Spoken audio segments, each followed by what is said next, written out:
Break के बाद एक बार फिर से आपका स्वागत है। आज हम बात कर रहे हैं कि छोटे बच्चे 16 साल से कम बच्चों का इंटरनेट या सोशल मीडिया एक्सपोजर कैसा होना चाहिए। बात करने की वजह यह है कि मद्रास हाई कोर्ट ने केंद्र सरकार को सलाह दी है कि भाई इस पर कुछ कीजिए, ऑस्ट्रेलिया की तर्ज पे कुछ सोचिए।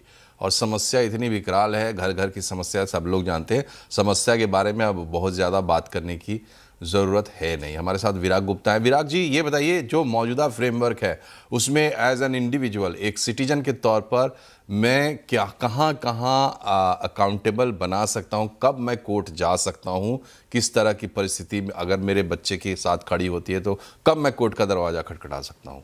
छोटे में ज़रा जवाब दीजिएगा।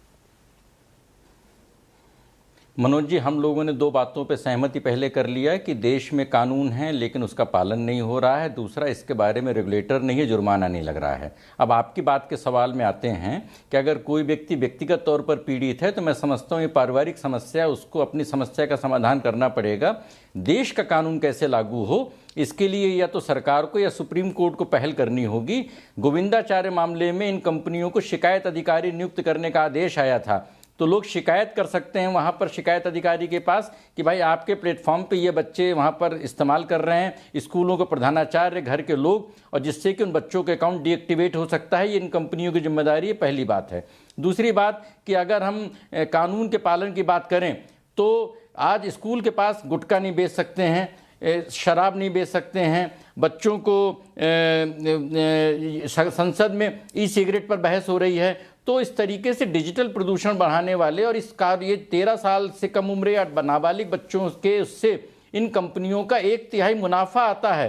तो जो करे सो भरे, इन कंपनियों को पता है और इन कंपनियों को कानून लागू करने के लिए सरकार को विवश करना चाहिए। लेकिन डेटा सुरक्षा कानून लागू होने के पहले वेरिफिकेशन के नाम पर सेल्फी, बायोमेट्रिक्स या फिर इन बच्चों के आधार कार्ड को अपडेट करने का कोई भी बहाना नहीं देना चाहिए, अन्यथा बच्चों की सुरक्षा खतरे में पड़ जाएगी। ठीक है अमित जी, ये बताइए कि ये पूरा इकोसिस्टम आप देख रहे हैं, इसके बीच में आप बैठे हैं।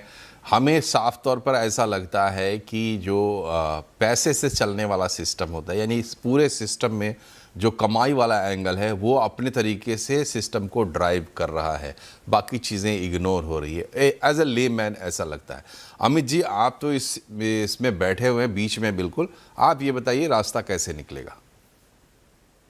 मैंने आपसे कहा सर, ये 3 लेवल का प्रयास होगा। मैं आपको स्कूलों की सिचुएशन ही बता दूं, मैं अक्सर स्कूलों में बोलने जाता हूँ और प्रिंसिपल्स की शिकायत होती है कि पेरेंट्स आते हैं कि टीनेज बच्चे बातचीत करना बंद कर देते हैं। और ये आप आसपास पता करेंगे तो आपको बड़ी कॉमन प्रॉब्लम दिखेगी।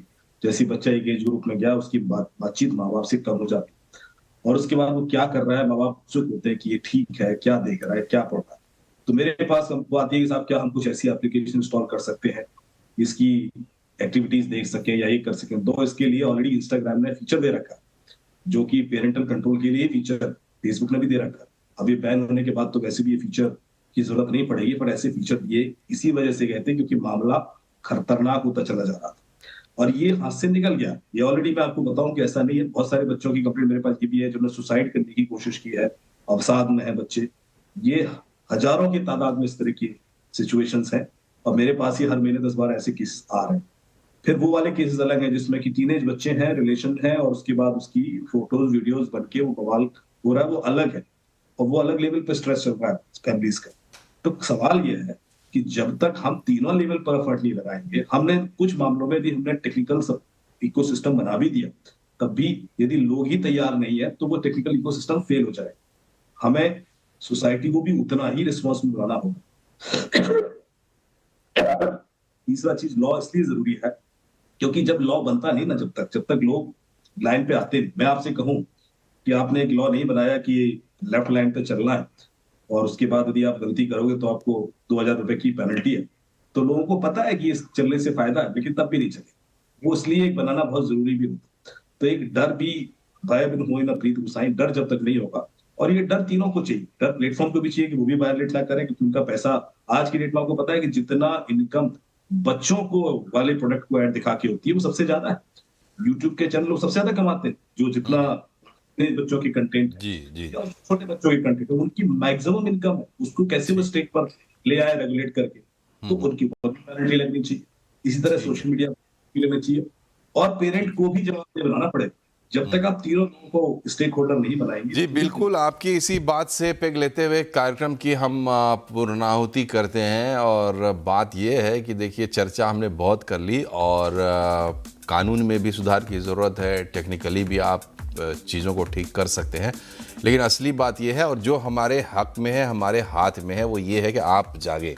जो देश के लोग हैं, हमारे दर्शक हैं, वो जागे, अपने तरह से आप जो प्रयास करना चाहते हैं वो करें। जो आप कर सकते हैं वो आप कर ही रहे हैं अभी ऑलरेडी, अगर आपको ये बात समझ में आती है। जागरूकता बनाएं, इस पर जनमत बनेगा तो सरकार हो या व्यवस्था, उसको एक्शन जरूर लेना पड़ेगा। आप दोनों का बहुत बहुत शुक्रिया हमसे जुड़ने के लिए, बड़ी अच्छी बातचीत हुई। नमस्कार।